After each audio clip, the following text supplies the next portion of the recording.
അടുപ്പും വറക്കൊന്നും കണ്ടാണ്ട് ഇന്നിപ്പോൾ ആരും പേടിക്കാൻ നിൽക്കണ്ട. നമ്മൾ വീട്ടിലത്തെ ഗ്യാസ് കഴിഞ്ഞിട്ടുണ്ട്. അതുകൊണ്ട് ഇപ്പോൾ ഫുൾ കുക്കിംഗ് ഇപ്പം വിറകടുപ്പിലാണ്. അപ്പം നമ്മളിന്ന് ഉണ്ടാക്കുന്ന ഒരു നാടൻ സ്റ്റൈലിലൊരു മോഡേൺ ഡിഷാണ്, ഒരു വൈറ്റ് സോസ് പാസ്ത. ഇന്നപ്പം നമുക്ക് ലേറ്റ് ആക്കാതെ കാര്യത്തിലേക്ക് കിടക്കല്ലേ. അപ്പം നമ്മളുടെ വീട്ടിലെ സാധനങ്ങളുടെ അവൈലബിലിറ്റി അനുസരിച്ചാണ് നമ്മൾ ഉണ്ടാക്കുന്നത്. ആദ്യം ചൂടായ ചട്ടിയിലോട്ട് നമ്മൾ ബട്ടർ ഇടുന്നത്. പക്ഷേ ബട്ടർ ഇല്ലാത്തതുകൊണ്ട് തന്നെ നമ്മൾ ഡാൽഡയും ഗീയും കൂടെ മിക്സ് ചെയ്തിട്ടാണ് നമ്മൾ ഇടുന്നത്.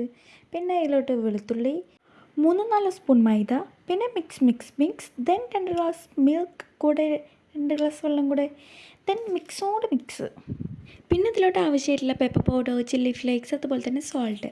പിന്നെ നമ്മൾ കുഞ്ഞു അരിഞ്ഞിട്ടുള്ള ചിക്കനും കൂടി ഇട്ടാൽ സെറ്റ്. പിന്നെ ഇതൊന്ന് തിളച്ച് വരുമ്പോൾ തന്നെ നേരെ പാസ്ത ഇട്ട് കൊടുക്കുക. അതോടുകൂടി നമ്മളുടെ തട്ടിക്കൂട്ട് വൈറ്റ് സോസ് പാസ്ത റെഡി.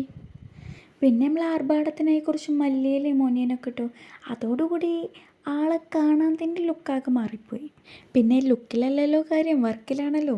അപ്പം നമുക്ക് ടേസ്റ്റ് ചെയ്ത് നോക്കാം വർക്ക് എന്തായിട്ടുണ്ട് എന്ന്.